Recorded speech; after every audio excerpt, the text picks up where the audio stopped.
안녕하십니까.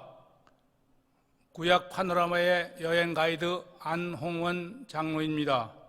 오늘은 출애굽기, 레위기, 민수기, 신명기의 파노라마 광야 시대를 찾아가 보는 여행입니다. 광야 시대는 출애굽기 15장부터 레위기, 민수기, 신명기까지이며 출애굽한 이스라엘 민족이 하나님께서 약속하신 땅 가나안에 들어가기까지의 40년간의 광야의 여정을 말합니다. 먼저 출애굽기의 파노라마 광야 시대를 돌아봅니다. 이스라엘 백성들은 메마른 홍해 바다를 건너 광야로 들어섰으며 애굽 군사를 막아섰던 하나님의 불기둥과 구름기둥도 백성들과 함께 광야로 들어섰습니다.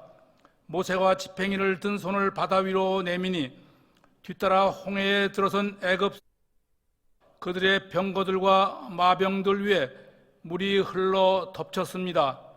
이것이 하나님께서 행하신 홍해의 기적입니다. 이 기적의 목적은 이스라엘은 이 홍해를 건너야 믿음의 삶을 시작할 수 있으며 애굽은 이 홍해를 만나야 참 하나님이 누구신지 알 수 있기 때문입니다. 홍해를 가르는 것은 하나님의 일이지만 두려워도 마른 땅을 밟고 홍해를 건너는 것은 이스라엘 백성들의 할 일입니다. 하나님을 바라보라. 일하시는 하나님을 바라보라. 그리고 그분의 약속을 붙들라. 홍해를 건넌 이스라엘 백성들은 하나님의 불기둥과 구름기둥을 따라 수르 광야로 들어섰습니다. 애굽의 가족들이 애굽으로 이주한 지 430년 만의 일이었습니다. 이스라엘 백성들이 홍해를 건너 처음 들어선 곳은 수르 광야입니다. 홍해를 건너 애굽으로부터 자유함을 얻은 이스라엘 백성들, 여호와는 나의 능력이시오 찬송이시며 하나님은 구원이시라. 하나님을 찬미하며 환호하는 이스라엘 백성들의 미래에 대한 기대가 한껏 부푼 출애굽의 아침이었습니다.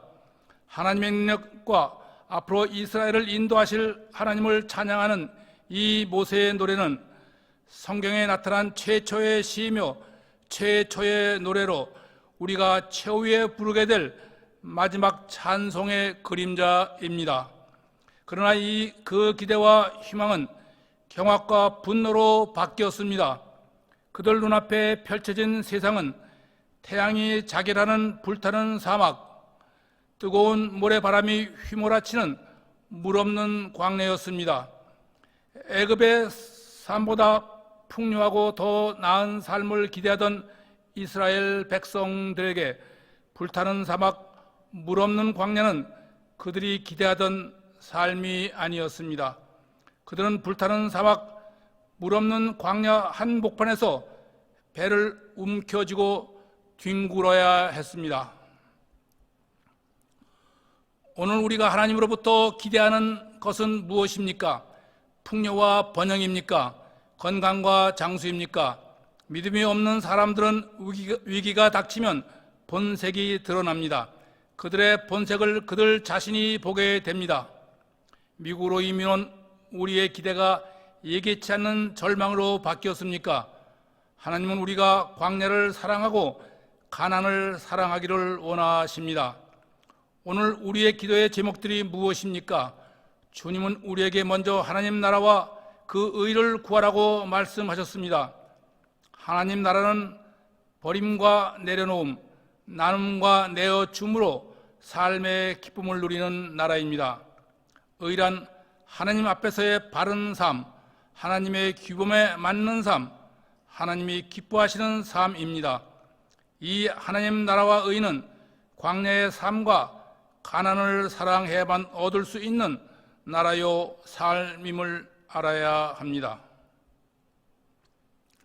홍해를 건너 수르 광야에 들어선 이스라엘 백성들은 목마름을 부둥켜 안고 불타는 사막을 3일 밤낮을 걸었으나 물을 얻지 못하던 중 마라에서 물을 얻었지만 그 물은 썩어서 마실 수 없는 물이었습니다. 그들은 먹을 수 없는 그 물 앞에서 모세를 원망하며 절망할 수밖에 없었습니다. 사람을 향한 원망은 하나님을 향한 원망이며 하나님을 믿지 않는 사람들의 특징입니다. 우리는 행복할 때, 기쁨이 넘칠 때 하나님을 찬양합니다. 우리는 고통의 날, 슬픔의 날에도 하나님을 찬양할 수 있습니까? 내 뜻대로 안 될 때도 하나님을 원망하지 않고 하나님의 말씀을 따를 수 있을까? 고난은 변장된 하나님의 축복입니다. 하나님은 고난을 통해 자신을 우리에게 계시하며 고난을 통해 우리는 하나님을 알게 되며 하나님을 신뢰하게 됩니다. 백성들을 대신하여 모세가 하나님께 부르짖었더니 하나님께서 그에게 한 나무를 가리키시매 모세가 그 나무를 물에 던졌더니 그 물이 달게 되어 백성들이 그제서야 목마름을 멈출 수 있었습니다. 여호와 라파, 여호와는 치료하시는 하나님이십니다.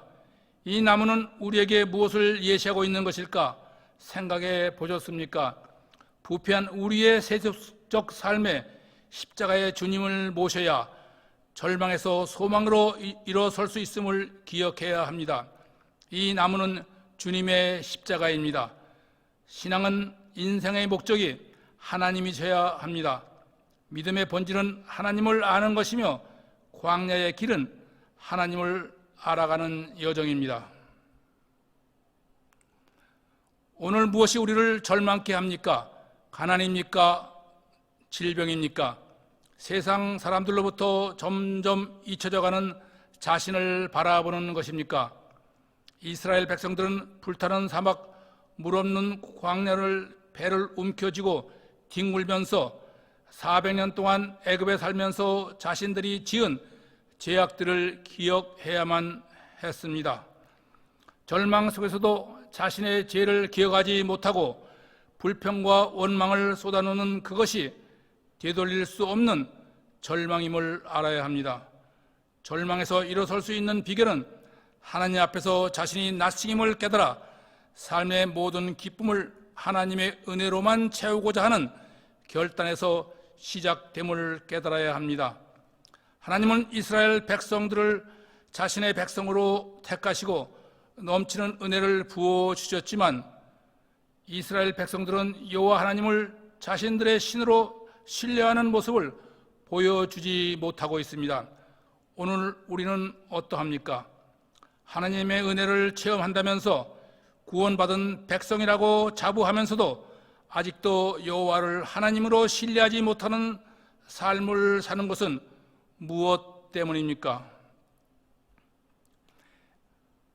애굽에서 나온 후 둘째 달 15일 이스라엘 백성들이 신광야에 이르러 모세와 아론을 원망하여 이르되 우리가 애굽 땅에서 고기 가마 곁에 있던 때와 떡을 배불리 먹던 때에 여호와의 손에 죽었더라면 좋았을 것을 너희가 이 광야로 인도해 이 온 회중이 주려 죽게 되는구나 한탄하였습니다.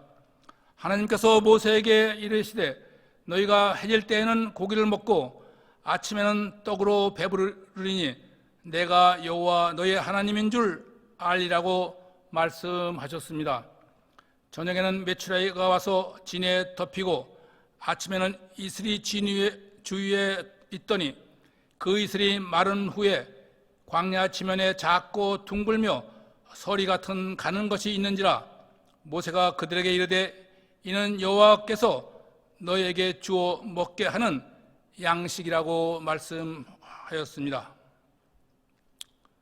이스라엘 족속이 그 이름을 만나라 하였으며 흰 가시 같고 맛은 꿀 섞은 과자 같았습니다.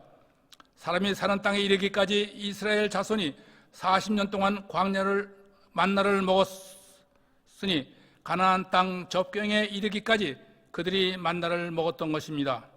하나님께서 이스라엘 백성에게 만나를 주신 것은 사람이 떡으로만 사는 것이 아니라 하나님의 모든 말씀으로 사는 줄을 알게 하심이라고 말씀하셨습니다.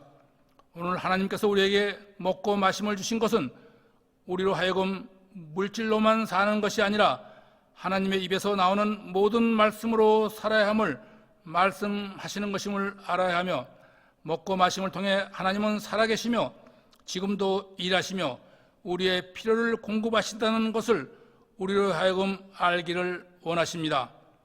병들면 치료하시는 하나님을 경험하며 굶주리면 공급하시는 하나님을 경험하고 하나님께 감사해야 할 일들을 경험하면서도 당장 눈앞에 어려운 현실만을 생각하며 감사하지 못하고 불평과 불만을 늘어놓는 것은 구원받지 못한 백성들의 삶의 모습임을 알아야 합니다.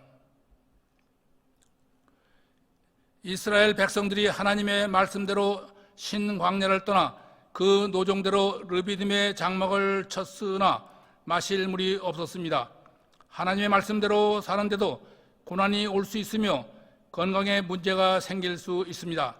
이것은 어려운 상황 속에서도 하나님을 의지할 수 있는 믿음을 주시기 위함임을 알고 감사해야 합니다. 그 백성들이 모세와 다투어 모세를 원망하므로 모세가 여호와께 부르짖었더니 하나님께서 모세에게 이르시되 네 지팡이를 손에 잡고 이스라엘 장로들을 데리고 백성 앞을 지나서 가라. 내가 호렙산에 있는 반석이 거기서 네 앞에 서리니 너는 그 반석을 치라. 그 반석에서 물이 나오리니 백성들이 마시라고 말씀하셨습니다. 모세가 이스라엘 장로들의 목전에서 그대로 행하니 반석에서 물이 흘러 온 백성들이 그 물을 마음껏 마실 수 있었습니다. 그가 그곳 이름을 마사 또는 무리바라 불렀으니 이는 이스라엘 자손이 다투었으며 그들이 여호와를 시험하였음이라는 의미입니다. 여기서 시험하다란 원망하는 마음으로 법정에서 소송하듯 따지고 하나님께 대들었다는 말입니다. 이것은 하나님의 살아계심을 의심하는 것이며 따라서 하나님이 우리에게 임하신다는 임마누엘의 신앙이 우리에게 있는가 다시 한번 자신을 되돌아보아야 할 것입니다. 반석에 서신 하나님, 지팡이로 그 반석을 치는 모세, 반석에서 물이 흘러 이스라엘 온 백성에게 생수를 주신 하나님, 우리는 이 역사를 통해 무엇을 기억할 수 있습니까? 그 반석은 곧 예수 그리스도를 말씀함입니다. 하나님은 십자가에서 그 아들 예수를 치심으로 십자가에서 우리를 위해 흘리신 주님의 보혈이 우리 삶의 생수가 되어 넘쳐 흐름을 알지 못하십니까? 하나님은 비록 이스라엘 백성들이 하나님을 원망하고 불평하고 때로는 하나님을 시험했지만 그래도 이때가 가장 행복한 신혼이었다고 회상하십니다. 그들은 불타는 사막 속에서 먹을 것과 마실 물이 부족했고 그 여정이 말할 수 없이 피곤했지만 하나님을 사랑하고 순종했으며 우상을 섬기지 아니했기 때문입니다. 오늘 우리는 어떠합니까? 풍요로움과 평안함 속에서도 우상을 섬기며 세상을 사랑하지는 않는지요? 우리로부터 점점 잊혀만 가는 하나님은 우리와의 광야의 신혼 시절을 회상하며 가슴 아파하심을 알아야 합니다. 그때 광야에서 유목민으로 살던 아말렉 족속이 이스라엘을 습격했습니다. 모세가 여호수아에게 이르되 사람들을 택하여 나가서 아말렉과 싸우라. 내일 내가 하나님의 지팡이를 손에 잡고 산 꼭대기에 서리라. 여호수아가 모세의 말대로 행하여 아말렉과 싸우고 모세와 아론과 훌은 산 꼭대기에 올라가서 모세가 손을 들면 이스라엘이 이기고 모세가 손을 내리면 아말렉이 이기더니 모세가 피곤함에 그들이 돌을 가져다가 모세 아래에 놓아 그가 그 위에 앉게 하고 아론과 훌이 모세의 손을 붙들어 올렸더니 그 손이 해가 지도록 내려오지 아니한지라. 여호수아가 칼날로 아말렉을 무찌르고 처음 전쟁을 승리로 이끌었습니다. 하나님 나라는 혼자서 이루는 나라가 아니라 우리 모두 손잡고 힘을 합쳐 이루어 나가는 나라임을 기억해야 할 것입니다. 이스라엘 자손이 애굽 땅을 떠난 지 3개월이 되던 날 그들이 시내 광야에 이르렀습니다. 하나님께서 모세를 불러 시내산에 오르게 하신 후 40일 동안 이스라엘 백성들이 지켜야 할 십계명과 율법 그리고 성막과 제사에 필요한 기구 및 지성소에 비치할 법궤의 제작에 대해 말씀하시고 하나님을 섬길 제사장을 모세에게 위임하셨습니다. 하나님은 말씀하시기를 세계가 다 내게 속하였나니 너희가 내 말을 잘 듣고 내 언약을 지키면 너희는 모든 민족 중에서 내 소유가 되겠고 너희가 내게 대하여 제사장 나라가 되고 거룩한 백성이 되리라 말씀하셨습니다. 하나님의 소유가 된다는 것은 특별한 축복입니다. 그렇지 않으면 우리는 세상의 소유가 되기 때문입니다.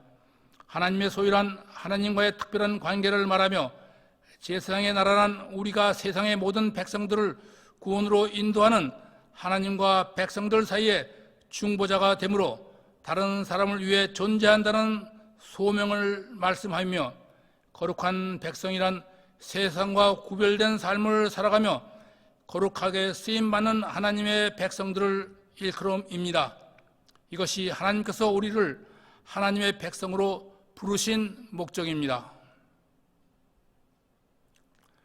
십계명이란 10개의 언약의 말씀으로 하나님과 인간과의 바른 관계를 맺는 기준으로서 이 십계명의 본질은 사랑이며 이 말씀의 뜻을 요약하면 내 마음을 다하고 목숨을 다하고 뜻을 다하여 주 너의 하나님을 사랑하고 내 이웃을 내 자신과 같이 사랑하라. 마태복음 22장 37절로 38절의 말씀입니다. 하나님의 이 계명을 거부하는 자는 결국 우상을 섬기게 되며 하나님으로부터 유리되어 살아가게 됩니다. 세상을 살아가는 누구에게나 근심이 있는 것은 하나님의 계명보다 우선하는 것이 우리에게 있어 그것이 우리의 근심이 되기 때문입니다. 회사 일이 하나님보다 우선하면 회사가 근심이 되고 자녀가 하나님보다 우선하면 자녀가 근심거리가 되는 것입니다. 십계명의 특성은 하나님과 우리와의 바른 관계를 회복하며 하나님의 백성들을 축복하는 길이며 구원받은 백성들이 다시는 죄에 빠지지 않도록 하나님의 뜻을 따라 살도록 하기 위함입니다.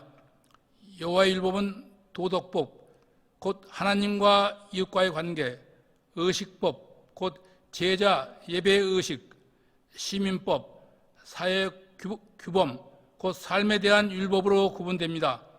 십계명은 현대 사회에서도 적절하며 없어서는 안 될 필수적인 계명이며 오늘날 자유방임과 상대주의 사회는 십계명이 기초가 되는 사회로 돌아가야 할 것입니다.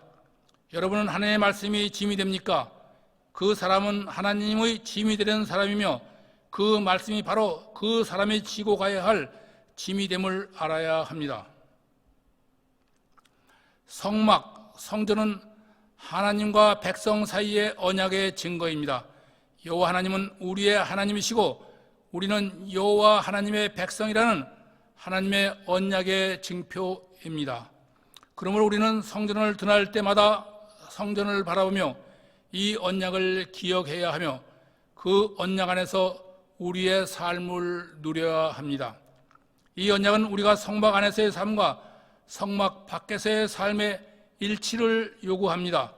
그러므로 우리의 삶은 성전 안에서와 성전 밖에서의 삶이 일치해야 합니다. 성막 안에는 성소와 지성소가 있으며 지성소 안에는 법궤, 곧 증거궤가 비치되어 있습니다.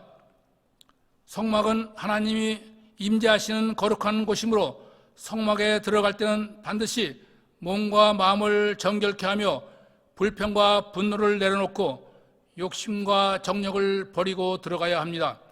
하나님은 우리가 하나님께로 나아가는 길을 활짝 열어놓았지만 구원을 받은 후에도 성전이 계속적으로 죄를 짓는 우리에 대한 죄의 면죄부가 아님을 알아야 합니다. 하나님께 예배만 드리면 우리에게 용서가 선포되고 하나님이 축복이 임하는가? 나는 죄를 범하지 아니하였나이다. 나는 주님의 보혈로 제사함을 받아 청결케 되었습니다. 나는 의로 말미암아 의롭다함을 얻고 구원을 받았습니다. 나는 그 구원을 확신한다고 고백만 하면 정말 우리는 구원받은 하나님의 백성이 되는 것일까요? 잠시 성막을 둘러봅니다. 성막의 울타리 동쪽에 문이 있으며 성막의 뜰에 번제단과 물두멍이, 성소 안에 떡상, 금등대, 향단이, 성소와 지성소 사이에 휘장이 가로막고 있으며 지성소 안에 언약궤가 놓여 있습니다. 성소에는 제사장만이 들어갈 수 있으며 지성소에는 대제사장만이 1년에 한 번 들어갈 수 있습니다. 그러나 우리가 알아야 할 것은 구원은 성막 안이 아니라 성막 밖에서 일어났습니다. 예수님은 성전이 아니라 성전 밖인 골고다에서 구원을 이루셨습니다. 성막은 성막 밖의 삶을 위해 우리에게 주어진 하나님의 선물입니다. 그러므로 우리가 삶 자체가 하나님의 복음이 되어야 하며 우리 몸이 하나님의 구원의 성막 곧 성전이 되어야 합니다. 하나님의 택한 백성은 말씀을 전하는 그 이상 곧 그 삶이 하나님의 메시지여야 하며 그 사람의 그릇의 크기는 외양의 크기가 아니라 자신을 얼마나 버렸느냐에 달려 있습니다. 비운 만큼의 크기가 그릇의 크기임을 알아야 합니다. 율법은 하나님의 구속된 백성들의 순종을 위해 고안되었으며 성막은 하나님께 드리는 예배를 위해 고안되었음을 간과해서는 아니 될 것입니다. 번제단은 흠없는 동물이 죽임을 당한 곳으로 대속을 위한 죽음의 장소이며 물두멍은 우리의 죄를 자백하고 깨끗하게 씻어 거룩함을 쌓아가는 곳입니다. 떡상은 우리에게 필요한 영의 양식인 하나님의 말씀으로 말씀을 통해 하나님과 교제함을 의미하며 금등대는 세상에 비치신 예수 그리스도 곧 성령님으로 성령이 내 안에 충만하게 거함으로 우리가 세상에 어둠을 비추는 빛이 되라는 말씀입니다. 분향단은 하나님께 드리는 우리의 기도, 특히 하나님께 올려드리는 우리의 중보 기도를 말씀하며 휘장은 양의 물이신 예수 그리스도를 말씀하시며 예수 그리스도를 통해 우리는 구원의 문을 들어갈 수 있는 것입니다. 언약궤 법궤 속에는 만나가 든 항아리, 아론의 싹이 난 지팽이, 그리고 십계명이 새겨진 돌판이 들어 있습니다. 만나는 우리가 떡으로만 사는 것이 아니라 하나님의 말씀으로 사는 것임을 알라. 아론의 지팽이는 능력이신 하나님만 의지하라. 십계명 돌판은 거룩함 속에서 자유함을 누리라는 하나님의 말씀임을 기억해야 합니다. 여러분 아침 일찍 일어나 태양을 보기 전에 하나님의 낯을 구하며 하나님의 세미한 소리에 귀를 기울이십니까? 우리가 말씀을 무시하거나 외면한다 할지라도 그 말씀이 우리와 무관하게 되는 것이 아님을 알아야 합니다. 하나님의 부르심을 받고 산에 올라간 모세가 산에서 내려옴이 더딤을 보고 백성들이 아론에게 말하되 우리를 인도할 신을 만들라 하며 귀에서 금고리를 빼어 아론에게 가져오니 아론이 그들의 손에서 금고리를 받아 부어서 조각칼로 새겨 송아지 형상을 만드니 그들이 이는 우리를 애굽 땅에서 인도하여 낸 신이로다 하며 금송아지를 예배하며 번제를 드리고 화목제를 드리며 먹고 마시며 춤추며 뒤놀았습니다. 뒤놀았다란 문란한 주연을 의미하며 우상 숭배뿐만 아니라 말과 행동으로 하나님을 모독하고 조롱하는 참남한 행동이었습니다. 모세가 산에서 내려 진해에 가까이 이르러 그 송아지와 그 춤추는 것들을 보고 크게 노하여 손에서 그 십계명 돌판을 산 아래로 던져 깨뜨려 버렸습니다. 돌판이 깨졌다는 것은 하나님과의 언약 관계가 단절되었다는 의미이며 하나님은 내 백성이 아니라 모세 네 백성이라고 말씀하시며 목이 곧은 백성이라고 말씀하셨습니다. 여호와께서 백성에게 진노하여 그들을 진멸하려 하였으나 모세의 간곡한 중보 기도로 하나님께서 뜻을 돌이켜 말씀하신 화를 그 백성에게 내리지 아니하였습니다. 목이 곧은 백성임에도 불구하고 은혜를 베푸시는 하나님 앞에 우리는 더 이상 우리의 말과 우리의 삶으로 하나님을 모욕하고 조롱해서는 아니 될 것입니다. 금송아지 우상으로 말미암아 크게 진노하여 이스라엘 백성들을 진멸하시려는 하나님 앞에 모세는 무릎을 꿇고 중보의 기도를 드립니다.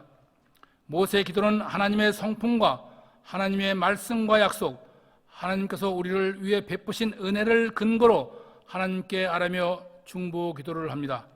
하나님은 모세의 중보 기도를 받으시고 자신의 진노를 그치시며 말씀하신 화를 그 백성들에게 내리지 아니하였습니다. 응답받는 기도는 어떤 기도인가? 하나님의 성품과 하나님의 말씀과 하나님께서 우리에게 하신 일을 하나님께 아뢰며 드리는 기도입니다. 그러기 위해 우리는 하나님의 말씀과 하나님께서 우리에게 주신 은혜를 기억해야 할 것입니다. 여호와께서 모세에게 돌판을 다시 만들라 하시고 새 언약을 세우시며 돌판에 언약의 말씀 곧 십계명을 그 판에 기록하셨습니다. 새로운 돌판은 하나님과 우리와의 단절된 관계에 새로운 회복을 의미합니다. 십계명은 언약의 말씀으로 이스라엘 백성들이 이 말씀을 지키면 하나님께서 이스라엘을 하나님의 백성으로 삼아 가나안 땅을 이스라엘에게 영원히 주시겠다는 언약입니다. 불기둥과 구름기둥을 바라보며 하나님은 우리와 함께 하신다고 고백하던 이스라엘 백성들, 성막을 바라보며 하나님은 우리를 지키신다고 고백하던 이스라엘 백성들, 그러나 지금은 하나님의 은혜를 기억이나 하고 있는가? 이스라엘은 시내산에서 하나님이 말씀하신 성막과 제사에 쓰이는 필요한 모든 기구를 만들어 다음 여정을 준비하였습니다. 이스라엘이 출애굽한 뒤 처음 맞이한 광야를 되돌아봅니다. 여기가 쓴물이 단물로 변한 수르 광야의 마라, 여기가 하나님께서 만나와 메추라기를 준 신광야, 여기가 반석에서 물이 나오고 아말렉과 전쟁을 치른 르비딤, 여기가 하나님의 언약의 말씀 십계명과 율법을 받고 성막을 세운 시내산입니다. 출애굽기 파노라마, 광야 시대의 핵심 단어를 돌아봅니다. 마라의 쓴물, 만나와 메추라기, 반석의 물, 아말렉과의 전쟁, 시내산, 율법과 성막입니다. 다음에 우리가 돌아볼 곳은 레위기의 파노라마 광야 시대입니다. 유대인들은 창세기, 출애굽기, 레위기, 민수기, 신명기 이 모세 오경을 토라 곧 율법서라 하며 그중 레위기가 가장 중심이 되는 성경입니다. 레위기는 이스라엘의 종교적, 사회적 생활 전반에 걸쳐 그들이 준수해야 할 율법을 내용으로 기록되어 있으며 인간이 거룩하신 하나님 앞에 어떻게 나아갈 것인가, 인간이 하나님과 어떻게 동행할 수 있는가를 우리에게 가르쳐주는 성경입니다. 구체적으로 하나님과의 관계, 이익과의 관계, 물질과의 관계를 보여주며 중심 사상은 하나님 사랑, 이웃 사랑입니다. 레위기를 바르게 읽으면 하나님은 거룩하시며 하나님의 법은 선하심을 고백하게 됩니다. 레위기는 하나님께서 이스라엘에게 주신 율법과 규례이며 첫 번째 말씀은 내가 거룩하니 너희도 거룩하라. 두 번째 말씀은 나의 규례를 지키라. 세 번째 말씀은 이방인을 본받지 말라. 네 번째 말씀은 이웃을 사랑하라. 그리하면 내가 너희에게 복을 주리라는 하나님의 언약의 말씀입니다. 이스라엘이 하나님께 드리는 제사와 절기의 의미는 하나님과의 언약을 신실하게 지키며 하나님만 섬기며 말씀에 순종하는 삶을 살겠다는 의지의 표현입니다. 그러므로 우리가 드리는 예배도 하나님과의 언약을 신실하게 지키며 세상과 구별하여 말씀에 따라 순종하며 살겠다는 약속의 표지입니다. 성전은 하나님과 우리와의 언약의 증거입니다. 매주일 교회에 출석하여 예배를 드린다고 하나님과의 언약을 지키는 하나님의 백성이 아닙니다. 하나님의 말씀에 순종하며 하나님과 동행하는 삶을 사는 백성이 하나님과의 언약을 지키는 하나님의 언약 백성입니다. 주님께서 우리에게 영과 진리로 예배를 드리라고 말씀하셨습니다. 그러므로 우리는 예배를 드릴 때 반드시 영이신 하나님과 그분의 언약의 말씀을 기억해야 합니다. 신실하고 정직한 우리의 삶을 함께 드려야 할 것입니다. 우리는 평생 수많은 예배를 드립니다. 부족함이 없을 것 같은데 하나님은 이 모든 것이 역겹다고 하십니다. 가지고 온 재물은 너나 먹으라고 하십니다. 예배와 예물은 우리의 죄와 허물을 덮어주고 감추어주는 보자기나 포장지가 아닙니다. 아무리 적은 양이라도 가짜가 그 안에 들어있으면 그건 가짜일 수밖에 없습니다.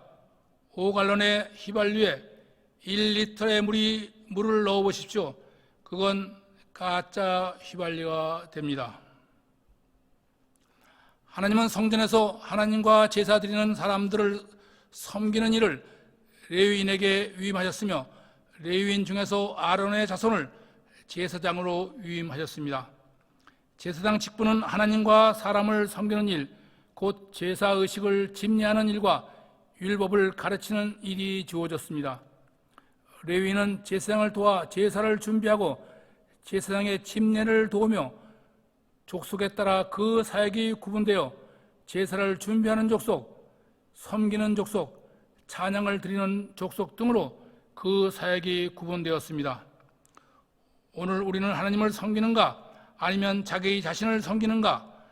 사역에 있어 하나님의 말씀이 먼저인가 아니면 자기 경험과 지식과 생각이 먼저인가? 우리의 섬김에 있어 우리의 가치관은 말씀에 있는가 아니면 지혜, 힘에 있는가? 하나님의 이름만 들먹이며 말씀대로 살지 않는 자의 사역은 하나님을 위한 섬김이 아니라 자기 자신을 섬기는 일임을 알아야 합니다. 하나님은 이스라엘에 5개의 제사와 7개의 절기를 주셨습니다. 5개의 제사를 하나님에 대하여 그 의미를 살펴보면 번제는 헌신을, 소제는 섬김을, 화목제는 교제를, 속죄제는 사죄를, 속건제는 관계의 회복을 의미합니다. 그러므로 예배를 드리는 우리는 모든 이웃에게 헌신과 섬김을 다 해야 하며 이웃과 화목하며 용서하며 찢어진 관계를 회복해야 합니다. 이스라엘의 3대 절기인 유월절은 이스라엘이 애굽의 속박에서 해방됨을, 오순절은 한 해의 추수를, 장막절은 광야 40년의 삶을 함께 하신 하나님께 감사하는 절기입니다.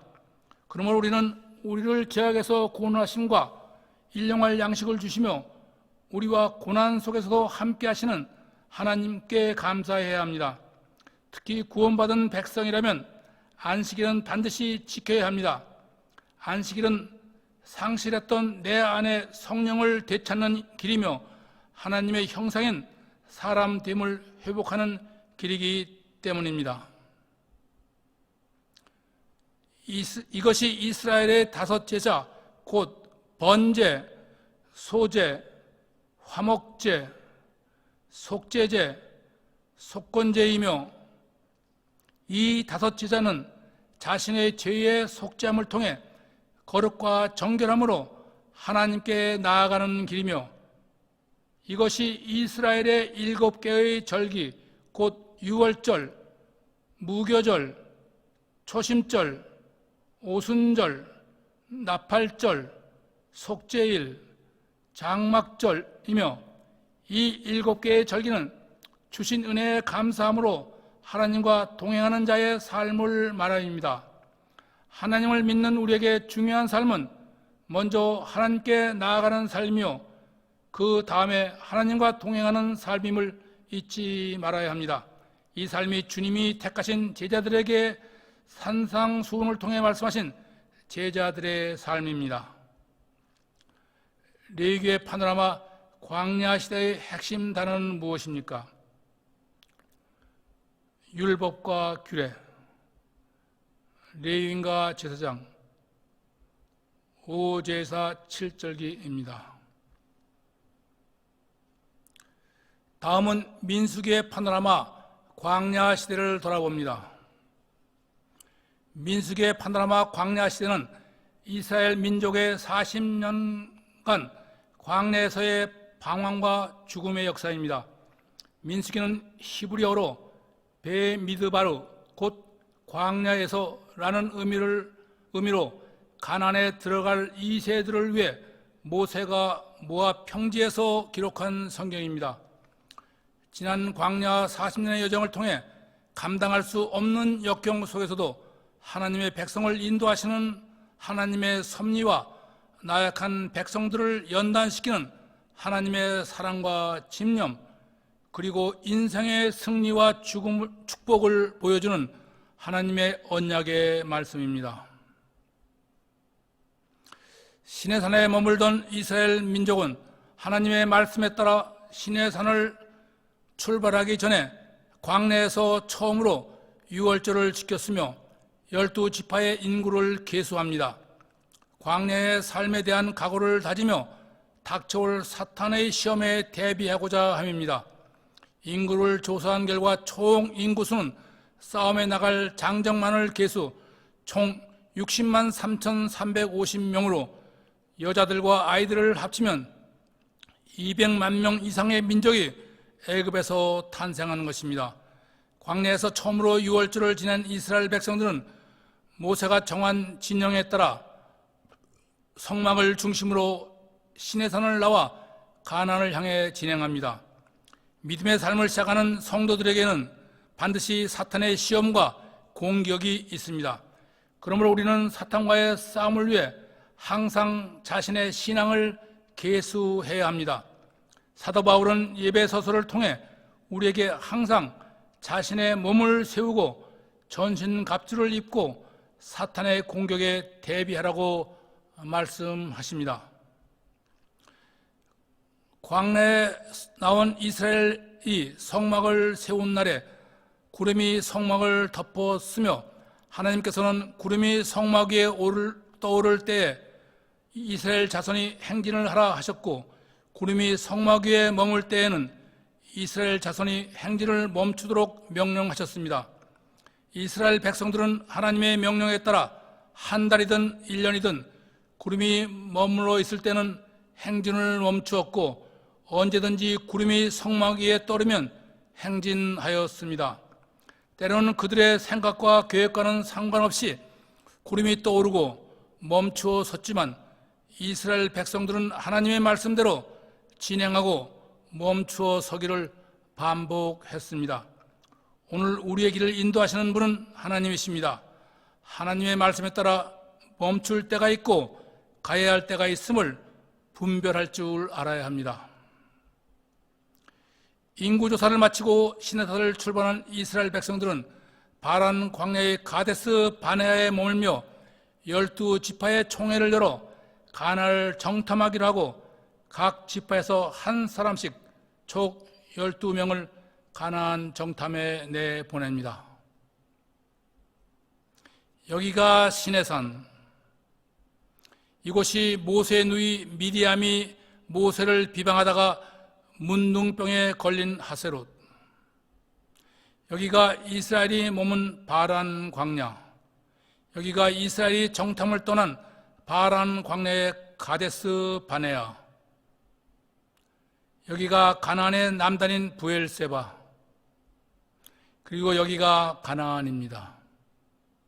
이스라엘은 가데스 바네아에서 브엘세바를 거쳐 가나안 전 지역을 40일간 정탐하였습니다.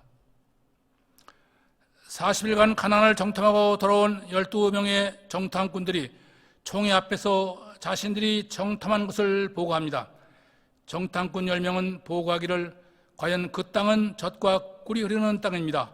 그러나 그 땅 거주민은 강하고 성읍은 견고하여 우리가 스스로 보기에 메뚜기 같으니 우리가 능히 그 백성을 치지 못하리다 라고 보고하였으므로 온 백성이 소리를 높여 부르짖으며 밤새도록 통곡하며 모세와 아론을 원망하여 가로되 우리가 애굽 땅에서 죽었거나 이 땅에서 죽었으면 좋았을 것을 여호와가 우리를 그 땅으로 인도하여 칼에 쓰러지게 하려 하는가? 우리 처자가 사로잡히리니 애굽으로 돌아가는 것이 낫지 아니하랴 하고 부르짖었습니다.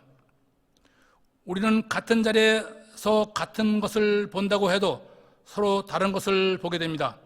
말씀을 들어도 듣는 사람의 마음에 따라 다르게 듣습니다.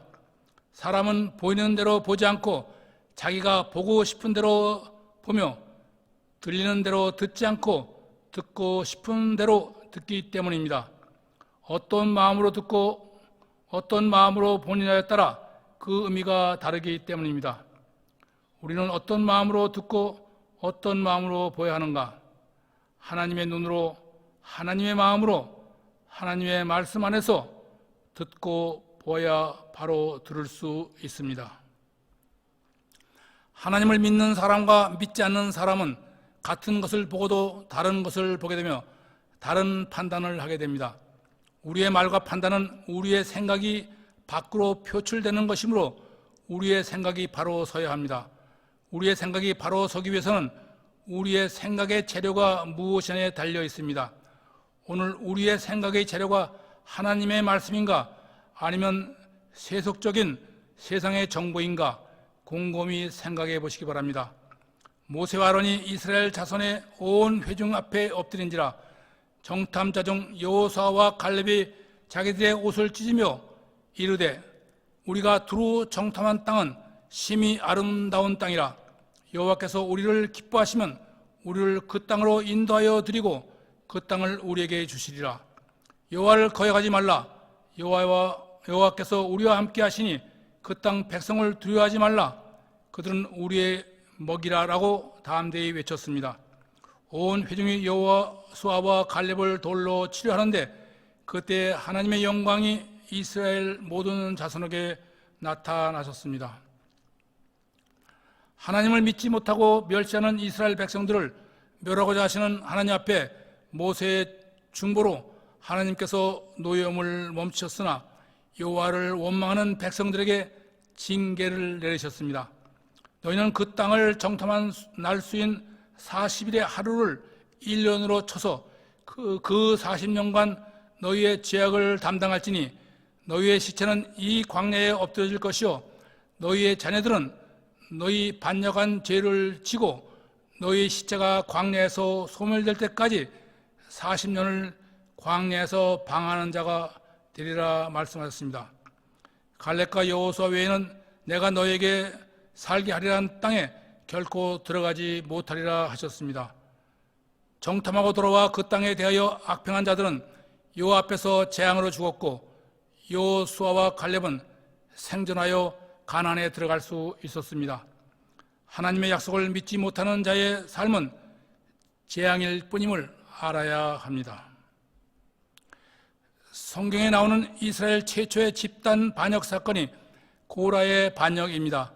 레위 지파인 고핫의 자손 고라는 장자 지파인 르우벤 지파를 충동하여 지도자로서의 모세의 권위와 아론의 대제사장의 권위에 도전합니다. 고라는 모세와 아론의 사촌으로서 제사장 승계권을 둘러싸고 모세와 아론에게 저항하지만 실은 이스라엘의 지도권을 두고 하나님을 거역하는 것이었습니다. 왜냐하면 모세의 권위와 아론의 대제사장직은 자기들이 스스로 취하는 것이 아니라 하나님께서 주신 직분이었기 때문입니다. 고라 지파는 성막에서 핵심적인 사역을 담당하고 있었으나 아론을 질투하며 자신들이 스스로 지도자가 되기를 원했던 것입니다. 하나님은 모세에게 고라와 그 지지자들 250명과 아론에게 각자 향로를 들고 불을 지펴 여호와 앞으로 나오게 합니다. 앞으로 나온 고라와 그의 250명의 지지자들은 땅이 갈라지며 갈라진 땅 속으로 떨어져 생매장을 당하게 됩니다. 모세는 각 지파의 족장들과 아론에게 모두 지팡이를 가지고 나오라 하여 그 지팡이들을 법궤 앞에 놓아둡니다. 그 다음날 지팡이를 살펴보니 아론의 지팡이는 꽃이 피고 열매가 열렸지만 다른 지팡이는 탐욕으로 메마른 지팡이 그대로였습니다. 꽃과 열매는 새로운 생명, 새로운 시대를 상징합니다. 비록 우리의 삶이 메마른 삶이라 할지라도 내 속에 예수의 생명이 부어지면 내 속에 새 생명이 싹트고 성령의 열매가 맺는 것임을 알아야 합니다.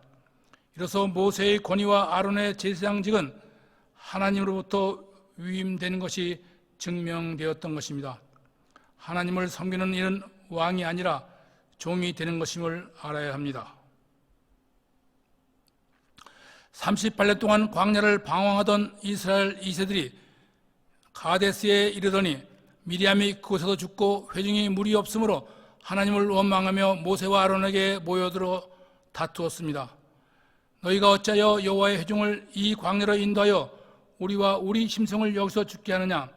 그들이 죽게 된 것은 물이 없음이 아니라 말씀이 없기 때문임을 그들은 알지 못했습니다.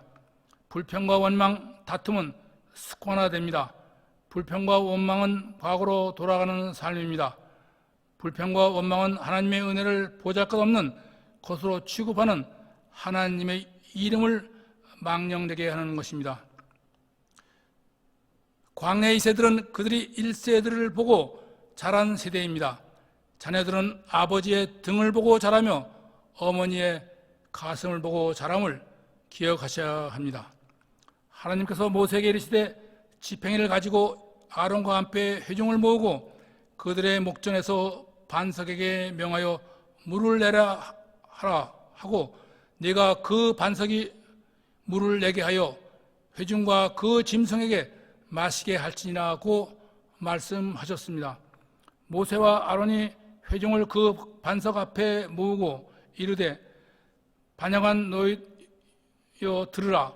우리가 너희를 위하여 이 반석에서 물을 내라 하고 그의 지팡이로 반석을 2번 치니 물이 많아 솟아올라 온 회중과 그들의 짐승들이 그 물을 마셨습니다.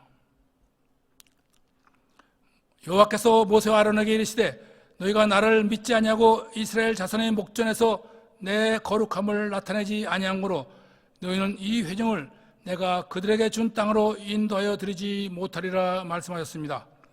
모세는 38년 여전 애굽에서 나온 후 르비딤에서 물이 없어 불평하는 백성들에게 하나님의 말씀대로 지팡이로 반석을 쳐서 물을 낸 경험이 있습니다. 그러나 지난 38년 동안 광야의 삶을 살면서 매번 불평 원망하는 백성들에게 심신이 지치고 피곤했습니다. 화가 치민 모세는 하나님의 말씀대로 바위를 명하여 물을 내라 하지 않고 화를 못 이겨 지팡이로 바위를 2번 친 것입니다. 말씀에 의지하지 않고 지팡이에 의지하며 자신의 화를 쏟아내는 것은 하나님께 반역하는 일이며 하나님의 거룩하심을 가리는 일인 것입니다. 양을 돌보는 자는 결코 목자가 되어서는 아니 됩니다. 양들에게 화를 내는 사역자는 하나님께 화를 내는 사역자와 같기 때문입니다. 화를 이기지 못한 모세는 순간적으로 자신의 온유함을 잃고 말았던 것입니다. 우리는 하나님의 이 처분을 이해하기 어렵지만 우리는 이 사건에서 하나의 교훈을 얻어야 합니다. 하나님의 부르심을 받은 사람들은 섬기는 사람이지 결코 자신의 화를 내뱉는 사람이 아닙니다. 또한 하나님의 일을 하면서 자신을 드러내려고 해서는 아니 됩니다. 온유한 마음으로 하나님만 드러내야 합니다. 거룩함이란 사랑과 온유함으로 하나님의 영광을 드러내는 것입니다. 하나님의 일을 하면서 결코 화를 드러내서는 아니 되며 함께 일하는 성도들에게 분을 품어서는 더더욱 아니 됩니다. 이웃에게 화를 내거나 분을 품는 것은 하나님께 화를 내거나 분을 품는 것이 되기 때문입니다. 백성들이 호르산에서 출발, 홍해 길을 따라 우회하려 하였으나 에돔의 길을 막음으로 말미암아 백성들의 마음이 상하여 하나님과 모세를 향하여 원망하며 이르되 어찌하여 우리를 애굽에서 인도하여 내어 이 광야에서 죽게 하는가? 이곳에는 먹을 것도 없고 물도 없도다. 우리는 이 하찮은 음식을 싫어하노라. 여기서 에돔 족속이라 함은 야곱의 형 에서의 자손을 말하며 에돔 족속은 가나안의 사해 남동쪽에 위치해 살고 있었습니다.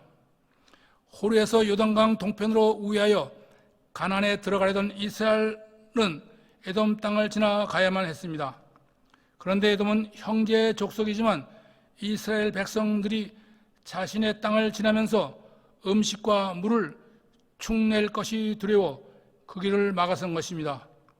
그러므로 이스라엘은 오던 광야길을 되돌아가야만 했습니다. 그리고 매일매일 먹는 만나와 메추라기도 질력이 났으므로 모세와 아론을 원망하기 시작했습니다. 만나와 메추라기가 없어도 굶주림을 해결할 수 있다. 반석에서 물이 나오지 않아도 목마름을 해결할 수 있다. 불기둥과 구름기둥이 우리를 인도하지 않아도 우리는 길을 갈 수 있다라며 삶과 마음이 달라진 우리, 그래서 우리는 하나님을 떠나는 것이 아닐까. 이 진퇴양단의 상황에서 모세는 하나의 선택을 해야만 했습니다. 에돔을 뚫고 모압으로 바로 들어갈 것인가, 아니면 오던 길을 되돌아 홍해길로 우회하여 모압으로 들어갈 것인가. 에돔을 뚫고 바로 가려면 에돔과의 전쟁은 불가피했습니다. 그는 그 선택의 자리에서, 그 갈림길에서 하나님을 바라봅니다. 이스라엘의 적은 에돔이 아니다. 나에게 어떤 어려움이 있을지라도 나는 에돔과 싸우지 않으리라. 에돔의 거절에도 불구하고 에돔과 싸우지 않고 분노하지 않고 돌아섭니다. 모세는 하나님으로부터 거부당하여 가나안에 들어갈 수 없었지만 낙심하거나 포기하지 않고 소명이 이끄는 삶을 끝까지 가기로 한 것입니다.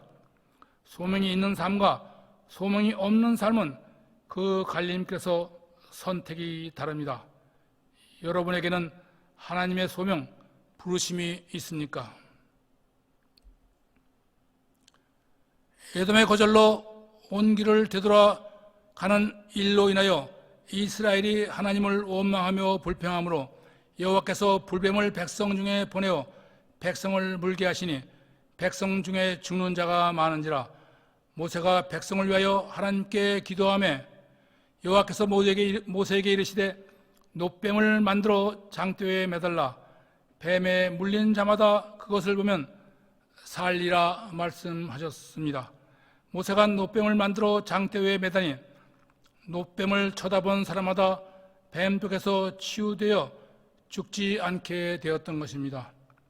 이 하찮은 은혜를 싫어하느라 불평과 불만은 하나님을 믿지 않고 하나님을 멸시하는 전형적인 미성숙한 신앙인의 모습입니다.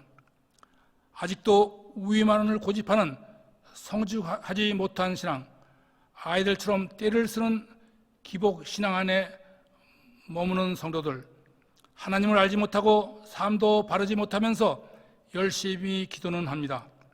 때로는 숲속의 사자같이 소리 지르며 하나님께 대들기도 합니다. 그래도 불만이 쌓이면 체험 신앙이나 다른 우상행으로 눈을 돌립니다. 우리의 신앙은 성숙한 신앙입니까? 곰곰이 생각해 보시기 바랍니다. 지금도 호로 지방은 불뱀이 많은 지역으로 알려져 있습니다. 우리는 이 사건에서 요한복음 3장 14절에서 15절의 주님의 말씀을 기억하며 이 사건이 우리에게 주는 의미를 알아야 합니다. 모세가 광야에서 뱀을 든 것 같이 인자도 들려야 하리니 이는 그를 믿는 자마다 영생을 얻게 하려 하심이니라. 요한복음 3장 14절로 15절의 말씀입니다. 예수님께서는 사탄에 물려 죽게 된 우리를 살리기 위하여 십자가에 못 박히셨습니다. 사탄에 물려 죽게 된 우리가 사는 길은 오직 십자가의 주님을 바라보는 길뿐임을 말씀하시는 것이며 이 말씀이 모세의 놋뱀이 우리에게 주는 언약의 말씀임을 기억해야 할 것입니다. 오늘 우리는 무엇을 바라봅니까? 거대한 교회 건물과 화려한 십자가만 바라봅니까? 누군가를 사랑한다면 늘 그를 바라보는 것입니다. 누군가를 사랑한다면서 다른 사람을 본다면 그건 진정한 사랑이 아닙니다. 하나님께서 정말 보고 싶어 하시는 것은 우리의 뒤통수가 아니라 우리의 얼굴, 우리의 앞모습임을 기억하며 십자가의 주님을 바라보아야 합니다. 여러분은 젊었을 때 짝사랑 해본 경험이 있습니까? 경험해 보신 분은 짝사랑이 얼마나 아프고 슬픈 일인가를 알 것입니다. 성경은 하나님과 나와의 이야기, 하나님의 슬픈 짝사랑의 이야기입니다. 누구에게도 말하지 못하는 가슴 아픈 러브 스토리입니다. 간절하다 못해 처절한 사랑의 이야기입니다. 우상과의 반복되는 간음, 부정과 불의를 일삼는 우리, 불신과 거짓으로 점철되는 삶, 하나님을 거역하고 세상으로 달려가는 우리, 도저히 사랑할 수 없는 우리를 사랑하는 하나님의 짝사랑 이야기입니다. 냉담한 마음으로 차갑게 심판하는 하나님이 아니시라. 그 눈에 뜨거운 연민과 눈물이 고이는 하나님, 도저히 사랑할 수 없는 우리를 온갖 아픔과 수치에도 불구하고 끝까지 포기하지 않으시고 우리를 사랑하시는 하나님을 만나게 됩니다. 이미 떠나간 사람을 잊지 못하시는 하나님, 아무리 신혼 때 사랑했다면 무엇을 하겠는가? 광야의 삶에서 하나님만 의지했다면 무엇을 하겠는가?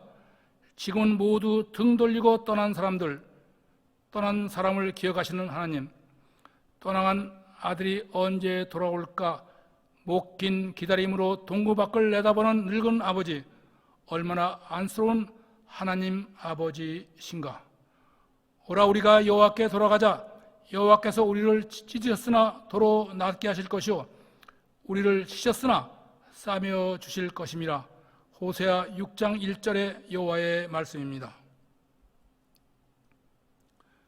이스라엘이 가나안 접경 지역인 요단강 동편 모압 땅 시뜸에 머물러 있을 때 바알을 섬기는 모압 여자들의 유혹으로 이스라엘 남자들이 그들을 따라 바알에게 제사하며 모압 여자들과 음행함으로 여호와께서 이스라엘에 진노하시며 이스라엘 백성들에게 연병을 보내셨습니다. 원래 바알은 비를 내리는 가나안의 농사의 신으로 바알을 흥분케 함으로 비를 내리게 하기 위하여 제사 후에 음행을 자행하는 우상 숭배의 제사였습니다. 광야 40년의 세월을 보낸 이스라엘 2세들은 마치 거린 같았고 화장도 못한 여자들은 그 몰골이 말이 아니었습니다. 이스라엘의 남자들이 모압에 치장한 여자들의 유혹에 눈이 뒤집혀서 제사 한번 드리는 게 어떻겠는가 하고 그들을 따라 바알에게 제사를 드리고 신전의 여자들과 음행을 하였던 것입니다. 광야 2세들은 모압의 시딤에 도착하자마자 가나안에 들어오는 것처럼 자만하여 그 유혹에 넘어갔던 것입니다. 우리의 육신이 타락하면 우리의 영혼이 먼저 타락했음을 알아야 합니다. 시므온 지파의 족장 시므리가 미디안의 딸 고스비를 데리고 장막에 들어오는 것을 보고 아론의 손자 비느하스가 크게 분노하여 창을 들고 그 남자의 막사에 들어가 그와 그 여자의 배를 꿰뚫어서 죽이니 그제서야 연병이 그쳤습니다. 그 연병으로 죽은 자가 24,000명이었더라 라고 성경은 기록하고 있습니다. 하나님은 비느하스로 하여금 자신의 노를 돌이켜 이스라엘 백성들을 소멸하지 않으시겠다고 말씀하셨습니다. 광야 40년 동안 하나님께서는 이스라엘 백성들의 불평과 원망을 다독이며 함께 광야의 길을 걸어오셨지만 하나님 이외의 우상을 섬기는 것만은 절대 용서하지 않으셨으며 우상 섬김을 하나님의 은혜를 배신하는 간음이라고 말씀하셨습니다. 하나님은 무슨 일로 기뻐하시고 무슨 일에 분노하시는가? 하나님께서 분노하시는 일에 우리도 분노하는가? 비느하스는 하나님의 분노로 분노하였던 것입니다. 가난하고 어려울 때 하나님만 바라보던 우리, 언제부터인가 배불리 먹으면서 하나님 앞에서 얼굴을 돌리고 등을 보이게 된 우리, 언제부터인가 다른 사람의 부를 바라보며 하나님 앞에서 신실하지 못하고 정직하지 못한 우리, 언제부터 광야 길을 함께 하시며 인도하신 하나님을 망각하게 되었을까? 가나안에 들어가기 전 모압 땅에서 하나님의 명령에 따라 요단강을 건너 가나안에 들어가 전쟁을 할 수 있는 남자를 계수하였습니다. 이는 광야 이 세대로서 각 지파의 합계가 60만 1,730명으로 1차 인구 조사 때보다 1,820명이 줄어든 숫자였습니다.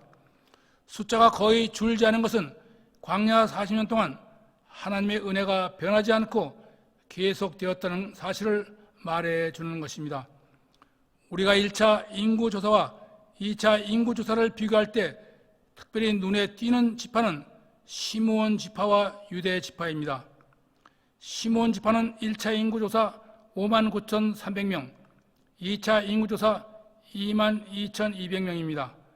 유다 지파는 1차 인구조사 74,650명, 2차 인구조사 76,500명입니다. 시므온 지파는 인구가 37.4%로 줄어들었지만 유다 지파는 위험한 맨 앞에 서서 진행했음에도 불구하고 인구가 2.5% 증가하였습니다. 이 사실은 무엇을 의미하는가? 시므온 지파는 간음과 불순종으로, 유다 지파는 믿음과 신실함으로 광야 길을 걸었기 때문입니다. 우리는 숫자 힘, 숫자의 유혹에 빠지기 쉽지만 하나님은 숫자 세는 것을 별로 좋아하지 않습니다. 이 두 번째 인구조사는 광야 1세대에서 광야 2세대로 세대가 교체되었음을 의미하며 가나안의 소위 전쟁을 준비하기 위함이었습니다. 여기가 무리아의 물 바네아이며 여기가 불뱀의 호루, 그리고 여기가 바알 신전에 제사한 모압 땅 시딤입니다. 우리는 이 길을 보면서 내가 걸어온 길은 어떤 길이었으며 하나님의 은혜는 무엇이었나 생각해 보아야 합니다. 우리의 신앙도 계수해 보아야 하며 우리의 가정에 주신 하나님의 은혜도 계수해 보아야 하며 우리가 소유한 재물도 계수해 보아야 합니다. 지난 10년 동안, 아니 20년 동안 무엇이 달라졌는지 계수를 해보시기 바랍니다. 지난 주일 초대교회는 창립 36주년 기념 예배를 드렸습니다. 예배를 드리면서 가슴속으로 감사의 눈물이 흘렀습니다. 1985년 7월 초대교회의 처음 예배는 40여 명으로 개수되었지만 36년이 지난 오늘 100배 이상의 열매로 개수되고 있으며 월세로 예배 드리던 예배당과 교육관이 우리 자신의 교회로 10배 이상 커졌습니다. 지난 36년 동안 하나님의 은혜가 얼마나 컸는가를 되새겨보는 은혜의 시간이었습니다. 아픔과 눈물이 점철된 36년간의 시간이었지만 하나님께서 함께 하심으로 그 아픔과 슬픔이 이제 기쁨과 감사가 되었습니다. 지난 36년 동안 하나님께서 초대교회에 변함없이 은혜를 넘치게 부어주셨기 때문입니다. 저 개인적으로도 1985년은 제 생애의 가장 어려운 시기이기도 했습니다. 그러나 그 어려운 시기를 지나 36년이 지난 지금 나 자신과 제 가정은 계수해 보니 모든 것이 하나님의 은혜였음을 깨닫게 됩니다. 광야는 오직 위를 바라보는 삶입니다. 세상에 줄 수 없는 풍성함, 세상에서 맛볼 수 없는 기쁨이 넘치는 삶입니다. 우리의 원망과 불평 속에서도 하나님의 은혜의 역사는 변함없이 계속 부어짐을 잊지 마시기 바랍니다. 요단강을 건너가기 전 루벤, 갓, 므낫세 반지파는 모세에게 요단강 동편 땅을 자신들의 기업으로 줄 것을 모세에게 요청하였습니다. 요단강 동편의 바산, 길르앗, 야셀 지방은 목축하기에 좋은 비옥한 땅이었습니다.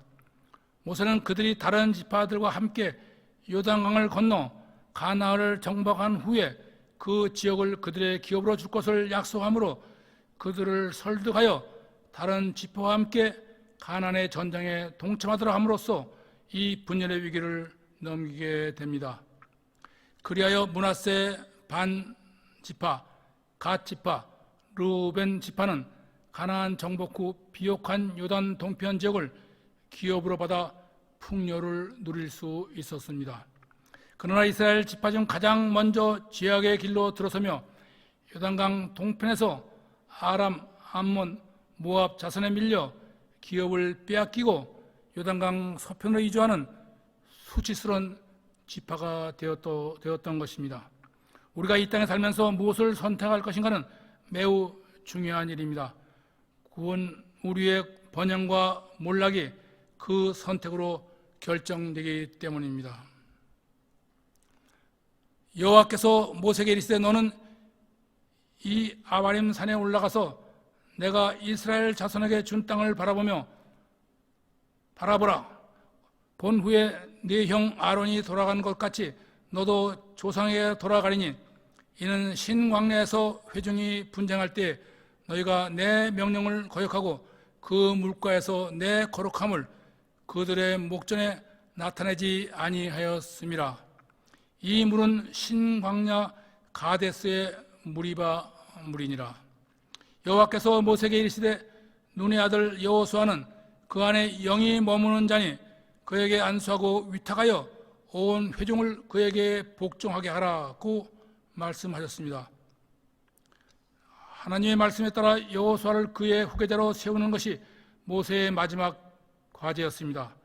그 안에 성령이 머무는 자, 자기 충만과는 정반대의 삶을 사는 사람, 그 안에 성령이 충만하여 하나님이 역사하시는 여호수아를 자신의 후계자로 세웠습니다.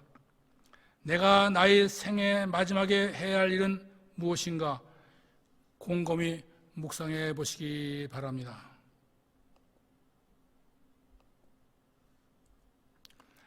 므낫세 반지파, 갓지파, 르우벤 지파는 눈에 보이는 것에 마음을 빼앗겨 실종함으로 작은 것을 위해 큰 것을 잃어버리는 소탐 대실의 실수를 저질렀지만 모세의 설득으로 돌이켜 다른 지파와 함께 가나안 전쟁에 참가하게 됩니다. 하나님의 백성들은 보이는 것으로 인해 역사 인식과 소명을 잃어버려서는 아니 됩니다. 오늘날 이 시대의 한국교회와 이민교회의 분열은 교회와 지도자들이 하나님의 역사 인식과 소명을 잃어버리고 통합의 지도력이 자기 자신을 위한 지도력으로 변질되었기 때문임을 알아야 합니다. 민수기 33장에는 이스라엘이 애굽을 떠나 40년간 광야의 길에서 진을 친 40개의 여정이 기록되어 있습니다. 이 여정은 물 없는 광야, 불타는 사막길에서 이스라엘이 애굽에서의 노예의 삶의 방식을 버리고 하나님의 거룩한 삶의 방식을 배우며 하나님의 백성으로서의 정체성을 회복하는 고달픈 여정이었습니다. 하나님은 40년 동안 이 40개의 여정 속에서 이스라엘과 함께 하셨으며 이스라엘과 함께 아파하며 함께 우시며 함께 고난의 길을 걸어오셨습니다. 이 여정은 이스라엘의 아픔이 아니라 하나님의 아픔과 고난, 기쁨과 슬픔이 점철된 하나님의 여정의 길이었음을 우리는 잊지 말아야 합니다. 우리의 길은 하나님께서 기억하시고 기록으로 남기는 길이며 우리의 아픔과 슬픔, 고뇌와 고통을 함께 하시는 길입니다. 이 기록으로 남긴 여정은 우리의 구원의 길이며 가나안의 길도 이렇게 하나님께서 이스라엘과 함께 하시리라는 언약의 여정입니다. 여러분의 삶이 고달프고 피곤하며 어렵습니까? 하나님이 함께 고달파하시며 아파하시며 눈물로 우리 곁에서 걷고 계심을 모르십니까? 어떠한 어려운 환경에서도 결코 절망하지 마십시오. 신실하신 하나님은 반드시 그분의 약속을 지키심을 믿으시기 바랍니다. 애굽 라암스를 떠나 모압에 이른 이스라엘의 광야의 40개의 여정입니다. 여기가 애굽, 홍해, 마라, 여기가 신광야, 르비딤, 시내산, 여기가 가데스 바네아, 호루, 에시온 게벨, 모압입니다. 민수기의 파노라마 광야 시대의 핵심 단어를 찾아봅니다. 인구 조사, 가데스 바네아, 12 정탐꾼, 방황 죽음, 무리바의 물, 고라의 반역, 모세의 노뱀, 모압의 바알 제사, 두 번째 인구 조사. 계속해서 신명기의 파노라마 광야 시대를 찾아가 여행합니다. 이제 신명기의 파노라마 광야 시대를 돌아옵니다.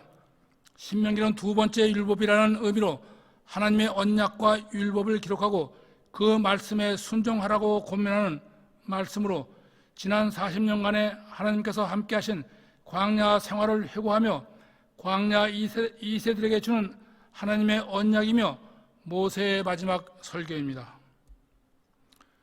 모세는 40년 광야의 여정을 돌아보며 가나안에 들어갈 2세들에게 마지막 고별 설교를 합니다. 신명기는 광야 2세들에게 들려준 모세의 마지막 설교로서 첫째, 하나님께서 지난 40년간 광야에서 우리에게 행하신 일을 기억하라. 둘째, 하나님께서 우리에게 바라시는 대로 순종하라. 셋째, 하나님께서 앞으로 우리를 위해 행하실 일로 축복을 받으라는 설교 말씀입니다. 우리는 하나님 앞에 예배를 드리기 위해 성전에 들어올 때마다 이 말씀을 기억해야 합니다. 하나님께서 나를 위해 행하신 일이 무엇인가? 하나님께서 나에게 바라시는 일이 무엇인가? 하나님께서 나를 위해 준비하신 축복이 무엇인가를 알아야 합니다. 하나님 앞에 예배로 나아가면서 하나님에 대해 아무것도 아는 것이 없고 기억할 수 있는 은혜가 없다면 우리는 하나님께서 우리를 위해 준비한 축복을 놓치게 될 것임을 잊지 말아야 합니다. 모세가 이스라엘 2세들에게 전한 축복의 조건은 첫째, 내 하나님께 돌아오라. 둘째, 내 하나님 여호와를 사랑하라. 셋째, 내 마음을 다하고 성품을 다하여 여호와의 말씀에 순종하면 하나님이 약속하신 그 땅에서 축복을 누리리라는 말씀이었습니다. 오늘 우리는 주 안에서 사는 자입니까? 아니면 하나님을 떠나 세상에서 유리하는 자입니까? 그것은 내가 하나님을 마음을 다해 사랑하고 이웃을 내 몸같이 사랑하냐로 구분됩니다. 하나님은 하나님께 순종하는 사람을 결코 잊지 아니하시고 기억하십니다. 우리는 세상으로부터 잊혀져가는 인생을 두려워하지 마시고 불순종으로 인해 하나님으로부터 잊혀져가는 자신을 두려워해야 합니다. 이세들에게 마지막 설교를 마친 모세는 하나님의 말씀에 따라 여호수아를 이스라엘의 새 지도자로 지명하고 느보산의 비스가봉에 올라 하나님께서 보게 하신 하나님이 약속하신 땅 가나안을 바라보며 죽음을 맞이합니다. 모세는 하나님께서 약속하신 가나안에 들어가지는 못했지만 하나님께서는 모세에게 하나님께서 이루실 가나안에서의 이스라엘의 축복된 미래를 보게 하셨습니다. 하나님을 위해 평생을 헌신한 모세를 위한 마지막 하나님의 선물이었습니다. 모세의 나이 120세 되던 해였습니다. 애굽에서 가나안으로 가는 길은 두 개의 길이 있습니다. 하나는 해변가를 따라 시원하게 사람들이 뚫어놓은 길입니다. 이 길은 애굽의 군대가 북으로 진격하기 위해 만들어 놓은 넓고 편한 길입니다. 또 하나의 길은 광야의 좁은 길, 상인들이 지나가며 만들어진 길로 물이 없는 광야와 뜨거운 모래 바람의 사막길입니다. 하나님은 모세에게 이스라엘 백성들을 광야의 길로 인도하라고 말씀하셨습니다. 모세의 인도로 애굽에서 나온 이스라엘 백성들의 기대는 애굽의 삶보다 더욱 풍요하고 자유로운 삶이었으나 그들 앞에 놓인 광야의 길은 그들이 기도하는 전혀 다른 굶주림과 목마른 길이었습니다. 불타는 사막, 물 없는 광야는 그들이 기대하던 삶이 아니었습니다.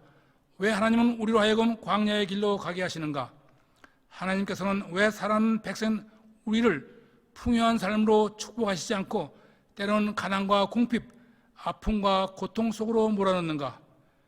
그것은 우리를 낮추시며 우리의 마음이 세상보다는 하나님을 사랑하며 우리가 세상에 주는 떡과 기쁨으로 사는 것이 아니라 하나님의 말씀과 은혜로 사는 것임을 알게 하시려 함입니다.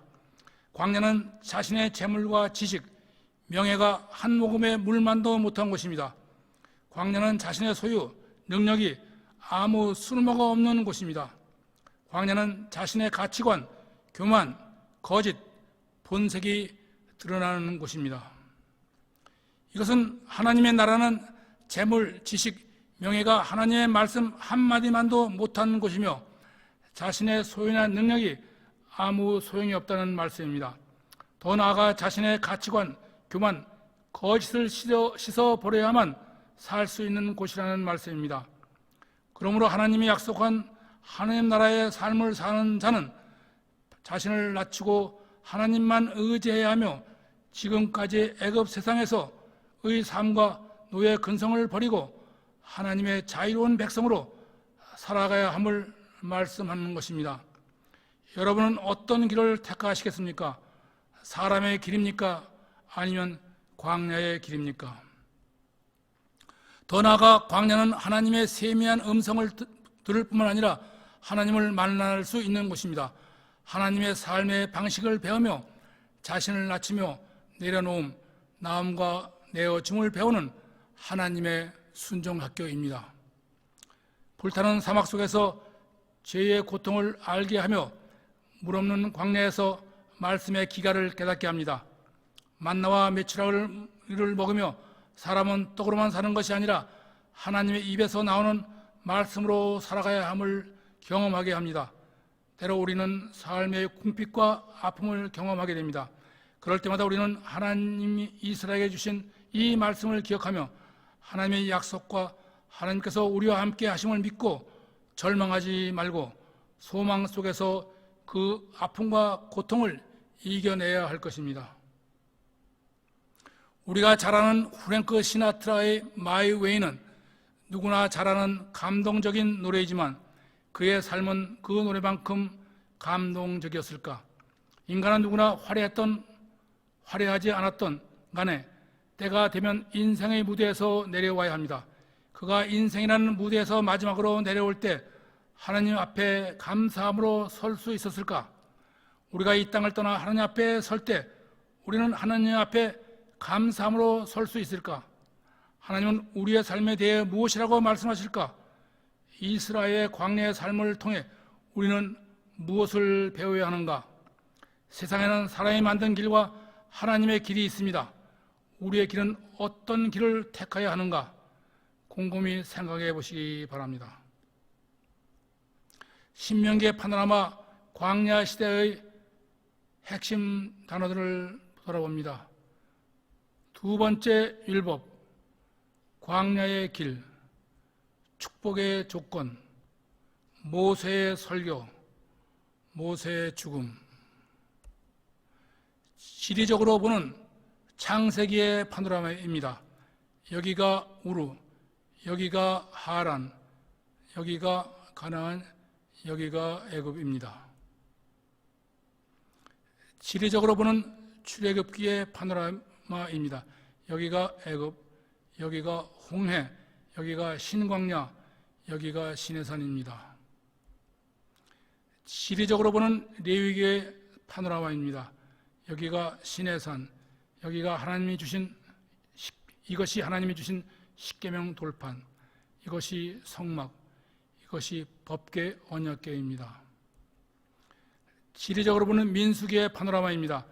여기가 십계명과 율법을 받은 시내산, 여기가 가나안 정탐을 보낸 가데스 바네아, 여기가 모세가 노뱀을 장대에 달아 올린 호루, 여기가 이스라엘이 처음으로 바알 제사에 참여한 모압의 시딤입니다.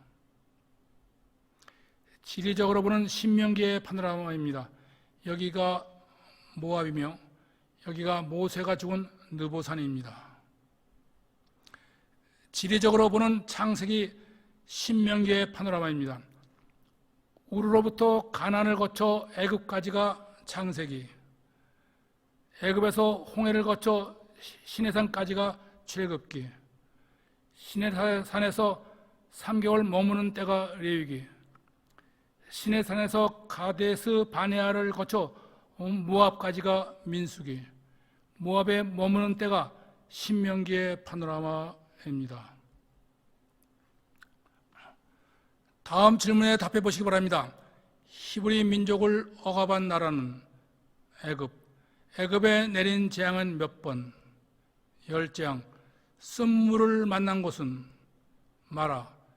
이스라엘이 처음 싸운 족속은 아말렉. 두 번째 율법이란 신명기. 모세가 죽은 곳은 모압 느보산. 가나안 정탐꾼은 몇 명? 12명. 레위기의 핵심 주제는 거룩하라. 광야에서 먹고 산 것은 만나와 메추라기. 광야에서 인도한 것은 불기둥과 구름기둥. 가나안 정탐을 위한 총회는 어디에서 개최했는가? 가데스 바네아. 계속해서 다음 질문에 답해 보시기 바랍니다. 모세의 형은 아론. 출애굽을 기념하는 절기는 유월절. 광야 생활은 몇 년 동안? 40년. 모세의 누이는 미리암. 성막에서 일하는 지파는 레위 지파. 신명기는 누구의 설교인가? 모세. 제사와 절기를 기록한 성경은 레위기. 광야에서 인구조사는 몇 번? 2번. 모세에게 보여주신 이적은 뱀과 문둥병 이적.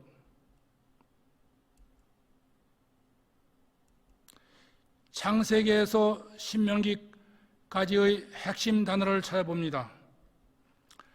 창세기 시작, 레위기 거룩, 민수기 방황, 신명기 두 번째 율법. 다음 인물과 사건은 어느 성경에 속합니까? 모세의 죽음, 신명기,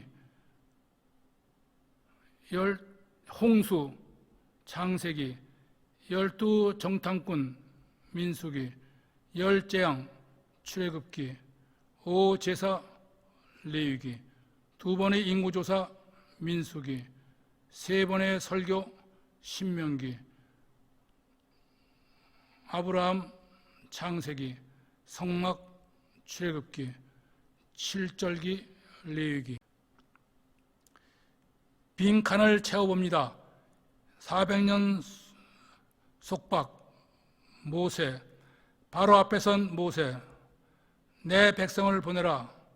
안 돼. 열재앙, 유월절, 홍해,